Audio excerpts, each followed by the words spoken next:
पसायदान हे ज्ञानेश्वरीच्या विवेचनाला आलेलं एक अमृत मधुर असं फळ आहे. भगवद्गीतेचे 18 अध्याय आणि 700 श्लोक, त्यावर 9000 ओव्यांचं भाष्य ज्ञानेश्वरांनी लिहिलं. पसायदानच्या 9 ओव्या म्हणजे त्या 9000 ओव्यांचा काढलेला सारांश आहे.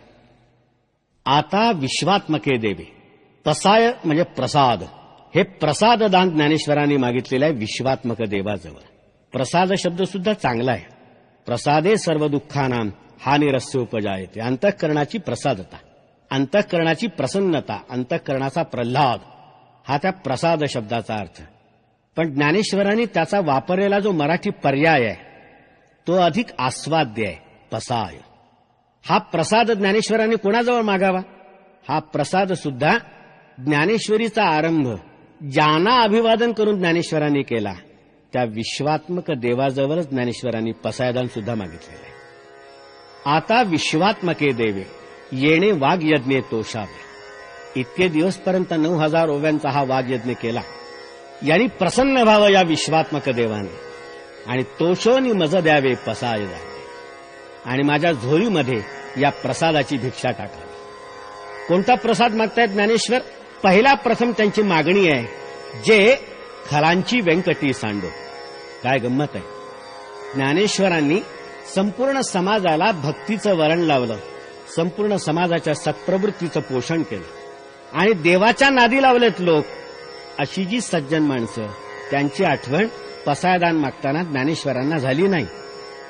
झाली ज्या प्रवृत्तीने ज्ञानेश्वरांसारख्यांचा छळ केला त्या दुष्ट लोकांची आठवण पहिल्यांदा झाली, त्या खलपुरुषांची आठवण पहिल्यांदा झाली.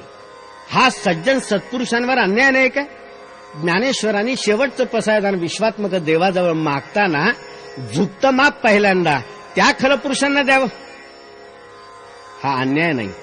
ज्ञानेश्वरांना आपण माऊली म्हणतो त्याचं हे प्रत्यंतर आहे. ज्ञानेश्वरांना आपण माऊली म्हणतो त्याचं हे प्रत्यंतर आहे. याचं कारण माऊली आपल्या चांगल्या अपत्यावर प्रेम करतेच, पण वाईट अपत्याबद्दल अधिक कळवळा बाळगते.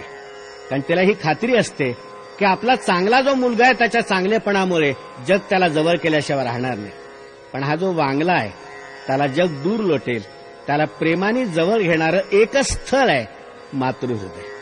ज्ञानेश्वरांना आपण माऊली म्हणतो त्याच्यामुळे त्यांना पहिला कळवळा हा खलपुरुषांचा, जे खलांची व्यंकटी सांडो. त्यांची पहिली प्रार्थना अशी आहे की खलांची व्यंकटी सांडो. व्यंकटी म्हणजे मनाचा वाकडेपणा, व्यंकटी म्हणजे मनाचा दुष्टपणा, ती सांडो म्हणजे ती नष्ट हो.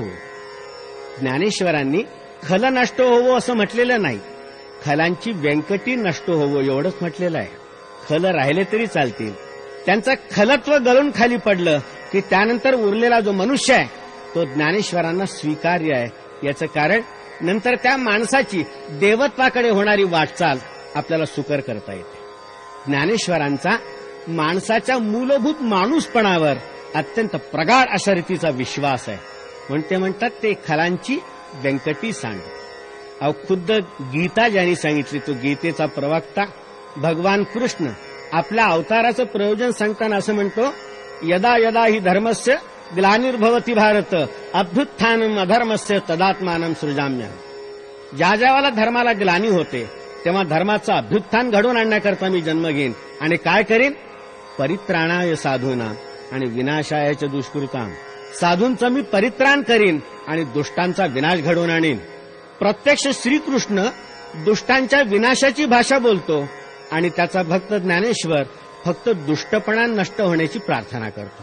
कारण ज्ञानेश्वरांना माहिती आहे की दुष्टांना नाहीसे करून जगातून दुष्ट प्रवृत्ती कधीही नष्ट झाली नाही. त्यामुळे दुष्ट प्रवृत्ती नष्ट होण्याची प्रार्थना ज्ञानेश्वर करतायत. दुष्ट राहिला तरी चालेल. जे खलांची व्यंकटी सांडेल, कशी सांडेल त्याचीही रीत ज्ञानेश्वरांनी लगेच दुसऱ्या ओळीत दिली आहे. जे खलांची व्यंकटी सांडो ते या सत्कर्मी रती वाढो. त्यांना चांगल्या गोष्टींमध्ये, चांगल्या कर्मांमध्ये रती म्हणजे आवड वाढो. ज्ञानेश्वरांनी रती रुजो म्हटलं नाही, ते या सत्कर्मी रती रुजो म्हटलं नाही, रती वाढो म्हटलं. याचा अर्थ कितीही दुष्ट असला तरी त्याला सुद्धा सत्कर्मामध्ये रती असतेच असं या महात्म्यांनी गृहीत धरले. फक्त असलेली रती वाढो. चांगल्या गोष्टींबद्दलची आवड वाढली की वाईट गोष्टींकडचा ओढा आपोआप कमी होईल असा त्याचा सिद्धांत आहे. म्हणून तो म्हणतो जे खलांची व्यंकटी सांडो ते या सत्कर्मी रती वाढो आणि मग भूता परस्परे जडो मैत्र जीवाचे. एकदा दुष्टपणा नष्ट झाला आणि दुष्टांना सुद्धा चांगल्या कामामध्ये रममाण करून सोडलं की मग आपोआप जगातले सगळे जीव मात्र परस्परांवर प्रेम करायला लागतील. जगातल्या जीव मात्राचं परस्परांमधलं सख्य वाढावं असं स्वप्न ज्ञानेश्वर पाहतायत. जीव मात्रांचं पाहतायत, प्राणी मात्रांचं पाहतायत, केवळ मनुष्य मात्राचं नाही. ज्या काळात ज्ञानेश्वरांचा हा पसायदानाचा हा उद्गार आपण उच्चारतो त्या काळात खुद्द माणसाचाच माणसावर विश्वास उरलेला नाही. माणसाला माणसाबद्दल संशय आहे, माणसाला माणसाबद्दल अविश्वास आहे, माणसाला माणसाबद्दल दुरावा आहे, माणसाला माणसाबद्दल अकारण शत्रुत्व आहे. अशा काळात ज्ञानेश्वर संपूर्ण जीवमात्रामधलं मैत्र वाढीला लावण्याचं भव्य स्वप्न आपल्यासमोर ठेवताय. भूता परस्परे पडो मैत्र जीवाचे, दुरिताचे तिमिर जावो विश्व स्वधर्म सूर्य. दुरित म्हणजे पाप, याचा अंधार नाहीसा हो. पापाला त्याने अंधार म्हटलंय, याचा अर्थ पुण्याला उजेड म्हणायला पाहिजे. अंधार नाहीसा कसा होईल? सूर्योदय झाल्याबरोबर अंधार आपोआप नाहीसा होतो. अंधार नाहीसा करण्याच्या वेगळ्या प्रक्रिया नाहीत, अंधार नाहीसा करण्याचा वेगळा कार्यक्रम नाही. सूर्य प्रगट झाला की अंधार आपोआप नाहीसा होतो. दुरितांचे तिमिर जावं, जगातलं पाप नाहीसं व्हावं, जगातलं दुराचरण नाहीसं व्हावं. त्यासाठी काय करायला पाहिजे? विश्व स्वधर्म सूर्य पाहू. कोणता सूर्योदय ज्ञानेश्वरांना अभिप्रेत आहे? स्वधर्माचा सूर्योदय. प्रत्येकाला आपापल्या धर्माचं ज्ञान झालं, प्रत्येकाला आपापल्या धर्माचं भान आलं की तो स्वतःचं कर्तव्य बजावत राहील. आपोआप पापाचरणाकडचं त्याचा कल कमी होत जाईल. पाप कर्म हे माणसाचं स्वाभाविक कर्म नाहीये, हे नियत कर्म नाहीये. ज्ञानेश्वरांनी म्हटलंय विश्व स्वधर्म सूर्य पाहू. स्वधर्माचं ज्ञान आणि स्वधर्माचं आचरण हा सूर्योदय, आणि या सूर्योदयामुळे आपोआप पापाचा अंधार नाहीसा झाल्याशिवाय राहणार नाही. आपला धर्म ओळखणं आणि धर्माचं पालन करणं हे ज्ञानेश्वरांना अभिप्रेत आहे. आपला जो धर्म नाही त्याचं पालन करण्याचा मोह होणं हा परधर्म आहे. आणि गीतेने म्हटलं होतं स्वधर्मे निधनम श्रेयः परधर्मो भयावहः. धर्म कसा ओळखायचा? धर्म कसा ओळखायचा? प्रत्येकाचा धर्म त्याच्या जन्मापासूनच त्याची सोबत करत असतो. बाई ही बाईच असते, पण ज्या क्षणी ती आई होते त्यावेळी तिच्यामधला मातृधर्म प्रगट होत असतो. त्याचं आचरण हे तिच्याकडनं अपेक्षित असतं. ते सोडून इतर कुठलाही मोह तिला झाला तर त्याला पापाचरण म्हणता येईल. आम्हाला जगातल्या दुरिताचा अंधार नाहीसा करायचा आहे आणि स्वधर्माकडची त्याची प्रवृत्ती आपल्याला वाढवायची आहे. दुरितांचे तिमिर जावं विश्व स्वधर्म सूर्य पाहू, जो जे वांछील तो ते लाहू प्राणी जाते. केवढी भव्य अपेक्षा आहे, केवढी भव्य आकांक्षा आहे. जो जे वांछील तो ते लाहू प्राणी जातं. ज्याला ज्याला जे जे हवं असेल ते तर त्याला मिळू शकेल. ज्ञानेश्वर असं आश्वासन आपल्याला देत आहे. जी कोणती तुमची इच्छा असेल आणि अभिलाषा असेल ते पूर्ण होण्याचं आश्वासन हे महापुरुष आपल्याला कशाच्या बळावर देत आहेत? त्याच्या अगोदरचा संदर्भ आपल्याला पाहायला पाहिजे. भूता परस्परे पडो मैत्र जीवाचे. भूतांना परस्परांबद्दलचं मैत्र उत्पन्न झालं तर ज्याला जे वाटेल ते मिळाल्याचा आनंद लाभल्याशिवाय राहत नाही. पण त्याच्या अगोदर परस्परांमधलं मैत्र वाढायला पाहिजे. त्यामुळे आपोआप तुमचीही वृत्ती विशाल होते आणि ज्या गोष्टी आपल्याला मिळायला हव्यात त्या इतरांना मिळाला तरी आपल्यालाच मिळाला इतका आनंद तुम्हाला होतो. ही वृत्ती विशाल करणं हेच या पसायदानाचं मूळ उद्दिष्ट आहे. वर्षचं सकळ मंगल. ज्ञानेश्वरांनी त्यानंतर असं दिव्य दृश्य आपल्यासमोर उभं केलेलं आहे. वर्षतं सकळ मंगली ईश्वर निष्ठांची मांदी आली. संपूर्ण जगावर मांगल्याचा वर्षाव करणारे, संपूर्ण जगावर कल्याणाचा वर्षाव करणारे असे ईश्वरनिष्ठ लोक दाटी वाटीनं उत्पन्न होवं. एकटा दुकटा नाही, विरळ नाही, ईश्वरनिष्ठांची गर्दी झाली पाहिजे. वर्षतं सकळ मंगली, सगळ्यांवर, काहींवर नाही, सगळ्यांवर मांगल्याचा वर्षाव करणारे, आपल्या वाणीनी, आपल्या दृष्टिक्षेपाने, आपल्या कृतीनी मांगल्याचा वर्षाव करणारे ईश्वरनिष्ठ लोक जगामध्ये दाटी वाटीनं फिरोत अनवरत भूमंडळी भेट तू भूता. अनवरत म्हणजे अखंड, ओघ लागून राहायला पाहिजे त्यांचा. संपूर्ण जगावर मांगल्याचा वर्षाव करणारे ईश्वरनिष्ठ लोक गर्दीनी या भूमंडळावर अखंड उत्पन्न व्हावे. अखंड जगाला अशा लोकांचा लाभ होत जावा. या लोकांचंच रूपकानी अतिशय भव्य असं वर्णन ज्ञानेश्वर पुढे करतो. अशा ईश्वरनिष्ठ लोकांचे मेळावे ठिकठिकाणी मनुष्य मात्राला भेटावेत. अशी ज्ञानेश्वर आकांक्षा का उत्पन्न करतात? ईश्वरनिष्ठ लोक आपल्यामध्ये नाहीयेत, आज ते मेळावे ओसरलेत, अशी इच्छा ज्ञानेश्वरांनी का व्यक्त करावी? याचं दुसरं कारण असं आहे की खरोखर ईश्वरनिष्ठ लोक या जगामध्ये अत्यंत दुर्मिळ आहेत. जे आहेत ते ईश्वरनिष्ठ नाहीत, ते नश्वरनिष्ठ आहेत. माहीत आहे की जे जे नश्वर होणार आहे, क्षणभंगूर आहे, नाहीसं होणार आहे, त्याची आपण लालसा बाळगतो आणि त्याच्यासाठी आपण जीव टाकतो. सत्ता, संपत्ती, सामर्थ्य, शस्त्र यासाठी आपण आयुष्यभर धपापत राहतो. माहीत आहे यापैकी काहीही टिकणारं नाही. सत्ता अतिशय बेभरोशाची, आज आहे उद्या नसेल. संपत्ती तर चंचलपणाकरता प्रसिद्धच आहे. आणि शस्त्र हे सगळ्यात बेभरोशाचं. आपल्याला असं वाटतं की सत्ता, संपत्ती आणि शस्त्र, तख्त, तलवार और तिजोरी यापैकी एखादं जरी साधन आपल्याला प्राप्त झालं तरी आपण जगावर स्वामित्व गाजवू शकू. पण हे अत्यंत बेभरोशाचे, अत्यंत बेभरोशाचे. शस्त्र तर इतकं बेभरोशाचं की शस्त्राला स्वतःचं सामर्थ्य नसतं. शस्त्राला स्वतःचं सामर्थ्य नसतं, शस्त्राला बुद्धी नसते, स्वतःचे डोळे नसतात. असते तर शस्त्राला हे स्फुरलं असतं की आपल्याला विकत घ्यायला आलेला जो गिऱ्हाईक आहे तो मुळात दुष्ट आहे, त्याच्याच अंगावर ते उडालं असतं. जो विकत घेतो आणि त्याला सांभाळतो त्याच्या संरक्षणाची हमी ते शस्त्र देईलच असं नाही. प्रसंगी शत्रूच्या हातात पडल्यावर ते शस्त्र विकत घेणाऱ्यावर सुद्धा चालल्याशिवाय राहणार नाही. शस्त्रामध्ये सामर्थ्य असतंच कुठे? ते असतं ते शस्त्र धारण करणाऱ्या बलदंड अशा रीतीच्या मनगटामध्ये. लुऱ्या पांगऱ्या हातामध्ये शस्त्र गळून पडेल, पण मनगटामध्ये तरी शस्त्र सामर्थ्य असतं कुठे? मनगटाचं तरी स्वतःचं सामर्थ्य असतं कुठे? मनगटाच्या मागे जेव्हा अत्यंत बलिष्ठ मन उभं असतं तेव्हा त्या मनगटामध्ये सामर्थ्य येतं. तुकारामाचा एक अभंग आहे, ज्या अभंगामध्ये एका रडत राऊताचं चित्र त्याने रेखाटलंय, ज्याला जबरदस्तीने घोड्यावर बसवलं, एका हातात ढाल दिली आणि दुसऱ्या हातात तलवार दिली आणि त्याला लढायला रणांगणावर पाठवलं. तिथे गेल्यानंतर तो रडकुंडीला आला आणि कुरकुर करू लागला की एक हात तलवारीमध्ये गुंतलेला आहे, एक हात ढालीमध्ये गुंतलाय, आता मी लढू तरी कोणत्या हाताने? मनगटामध्येही सामर्थ्य नसतं. सत्ता, संपत्ती आणि शस्त्र या पाहता पाहता नाहीशा होणाऱ्या बेभरोशाच्या गोष्टींच्या प्राप्तीसाठी आपण जन्मभर जीव टाकत असतो.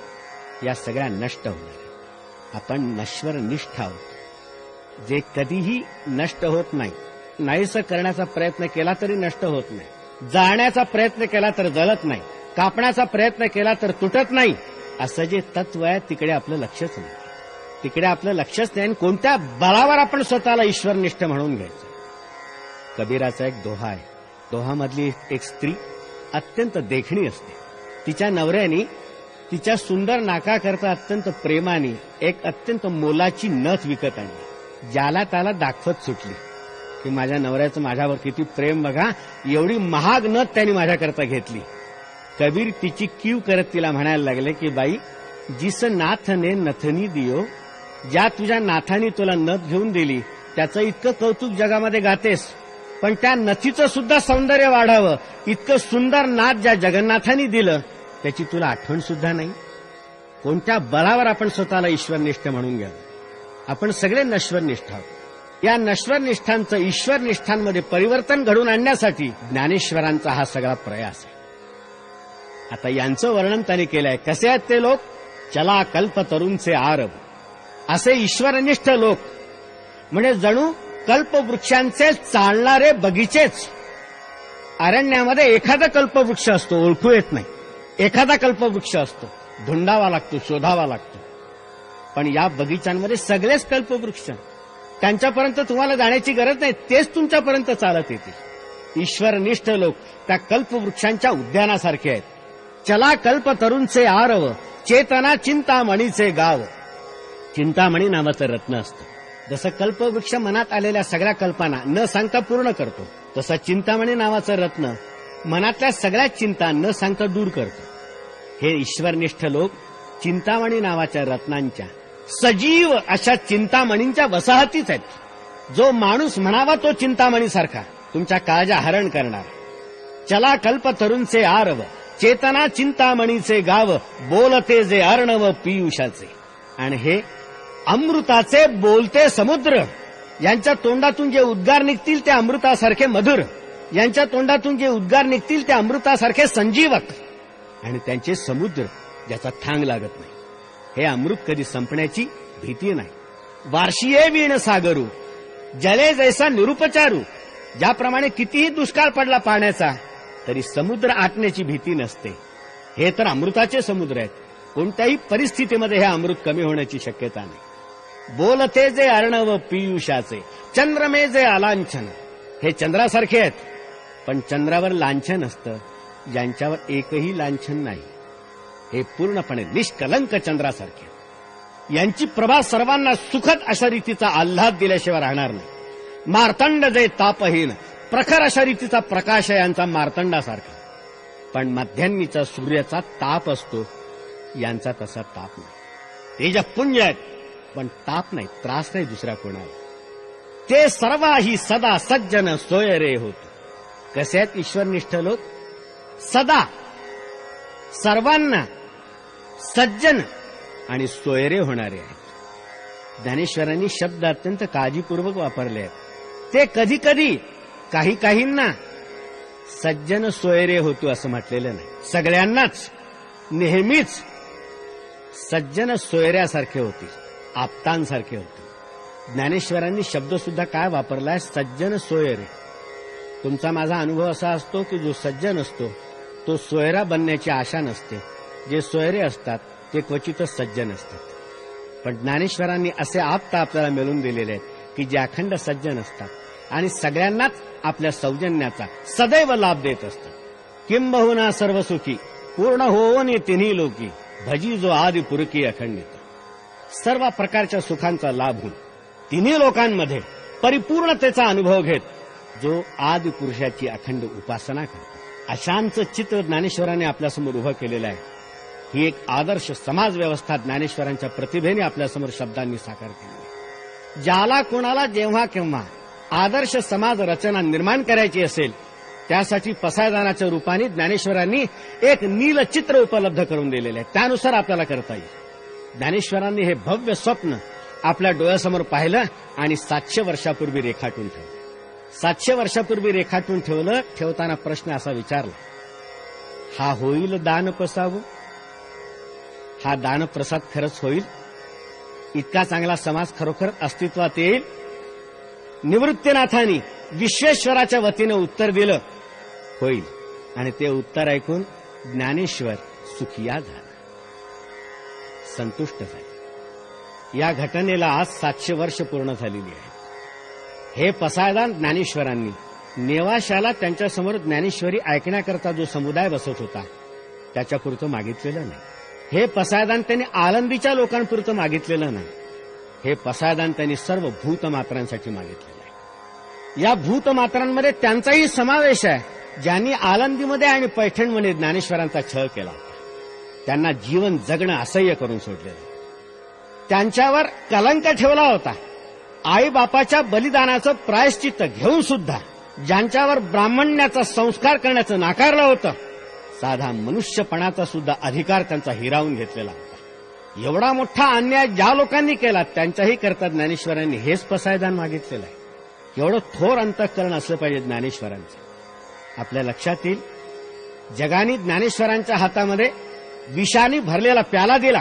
या महापुरुषाने अजिबात काकू न करता तो उठाशी लावला. एवढीशीही तक्रार न करता तो प्राशन केला, आपल्या पोटामध्ये जिरवला आणि मुरवला.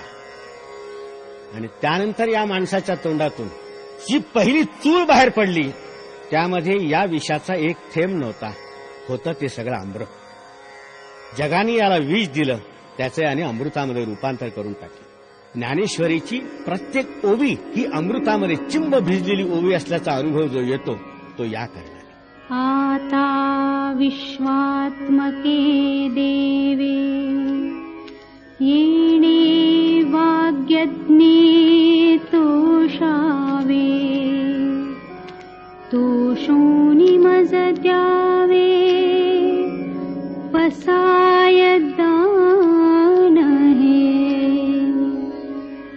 जे खळांची व्यंकटी सांडो तया सत्कर्मी रती वाढो